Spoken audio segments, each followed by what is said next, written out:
I'm angry.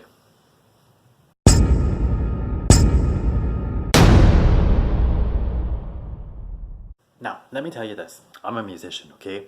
I work in the music industry, play violin, okay? Right, so I got a job doing some adjudicating for some competition, which is great. This guy that's running this competition phones me up and he says, I run a music studio 45 minutes away from where you live, and I'm about to fire my violin teacher and I need an immediate replacement. Would you be interested? And I said, alright, of course I'm interested. Like, what you got? He says, well, it's a mix of violin and piano. And I said, well, can I help you with piano? I don't play the piano that well. So we're talking and we're having a chat, and he's talking to me about how he only pays his teachers like $20 an hour, which if you've ever taken music lessons, you know that's severely cheap. Like very, very cheap. When I was taking lessons as a kid, we were paying $45, $55 an hour. Right, so he tells me all this, and I say, oh, I can't do that. I'm not working for anybody for less than $40 an hour right now. I can't take 20. And he's like, oh, well, the most my teachers make here is $35 an hour. And I said, well, that's fine, but I can't work for 20. So he came up to 25, and I said, look, why don't I come up and I'll see you. You can hear me play. And yeah, mind you, he hired me for the adjudicating thing without ever hearing me play. I go up there, it takes me about an hour to get up there because of traffic, and of course, there's a bunch of tolls that I have to pay to get there.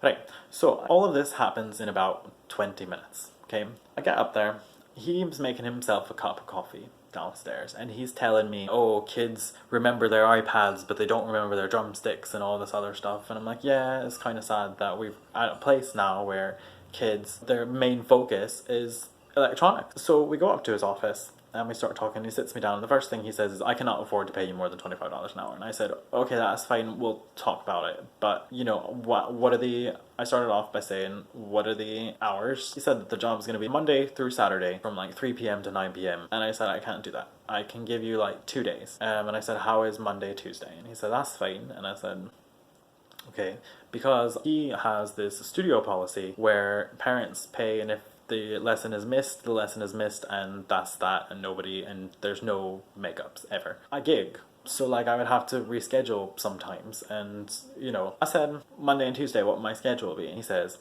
well, it's 3 to 9, Monday and Tuesday. And I said, okay, is that just strings? And he said, no, that's strings and piano. And I said, how many of those are just string players? And he says, 3 hours between the 2 days is string. And I said, okay, right. And you said that Saturday is entirely strings? And he said, yeah. And I said, you know, I'm normally gigging on Saturdays, so is there any possible way to move the people from Saturday over to Monday or Tuesday? And he said, oh, well, they're going to be so traumatized that they're losing their teacher. I don't want to have to move their lesson time too. I said, okay, what's your turnarounds for how many string students you're enrolling every 2 months? And he says to me, oh, well, just this week we enrolled 7 students for drums and guitar. And I said, that's wonderful, but what about strings? He goes on the computer and he starts chatting about how students, they'll come in and then they'll leave, and then they're never there for more than a couple of months because they play one recital and then they decide that they don't want to take lessons anymore and all this other stuff. And I'm like, that's a problem with your studio. That's not a normal thing, right? You know, you're teaching 5-year-olds, 6-year-olds. It's the parents' decision whether the kid is taking violin lessons at that age, not the kids. Okay? Moves on, doesn't say anything else about that. He doesn't say anything about how many students he's enrolling for strings. So he kind of just beat around the bush a bit. And so I said, okay, so other than being at, you know, on the corner of a very busy highway, what are you doing for advertising? And he said, oh, well, we don't waste money on useless advertising. So what about like teacher-parent communication? How do you contact them during the week? And he says, oh, well, you can talk to them while they're here. And I said, okay, how do I contact them during the week? And he goes, you don't. And I said, what do you mean? Like, and he goes, we don't allow our teachers to contact with the parents, any contact with the parents or students outside of the student. But you're hiring me as a violin teacher and a fiddler. Why should I waste my 30 minutes that I have with this kid? You know, I've got a 5-year-old, a 6-year-old, a 7-year-old coming in. It takes them 5 minutes to set up.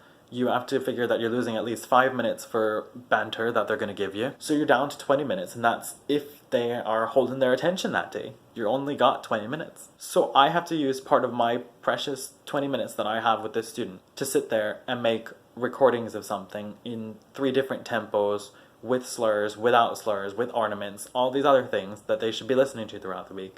I have to waste my lesson time finding a YouTube video and writing down the link in their planner instead of doing it all at the end of the day and sending out an email with a Google Drive link with everything that they need to practice for the week. Doesn't make sense to me to waste the time during the lesson to do that. All of my students get a follow-up email, so I don't really understand what the big deal here is, yeah? Goes on to tell me that if I become an LLC, I can be paid on 1099, and he legally has to say that it's my services being provided at this location. I'm not an employee of his location, whatever. In which case he could pay me $27 an hour. Or I would have to be an employee, in which case I would get $25 an hour. And if I was an LLC, I would have to have proof of insurance that I was paying for my own insurance. He tells me that it's illegal to work on a 1099 without being an LLC.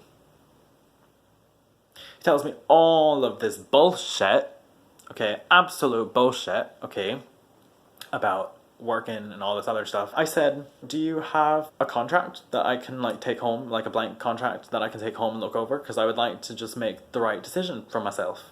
And he says, why, are you going to have an attorney look over it?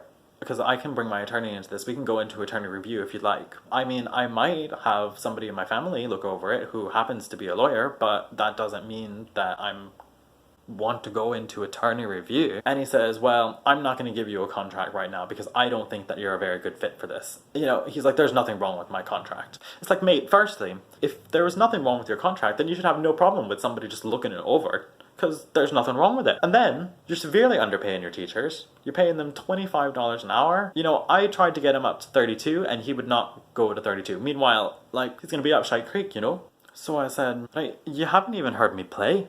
You've never heard me play my instrument, ever. You know, you hired me for this adjudicating job, you still never heard me play. And he's looking at me and he goes, oh, I knew you were good just by reading your resume. That doesn't mean shit. That just could mean that I know the right people. That could have absolutely no bearing on my actual playing. You know, it could be favors from friends, it could be favors from professors that really liked me. It doesn't matter. I could be total shite. I'm not, but I could be total shite at the violin. Eventually, I just picked myself up and I walked out. So, I guess the point is here, don't undersell yourself.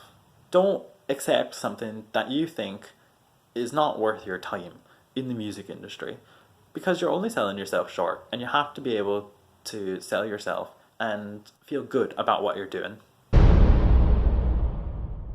Hi guys, thanks so much for watching. Make sure that you like the video, make sure that you hit that subscribe button, and also maybe that little bell icon next to it so you can see every time that I post a video.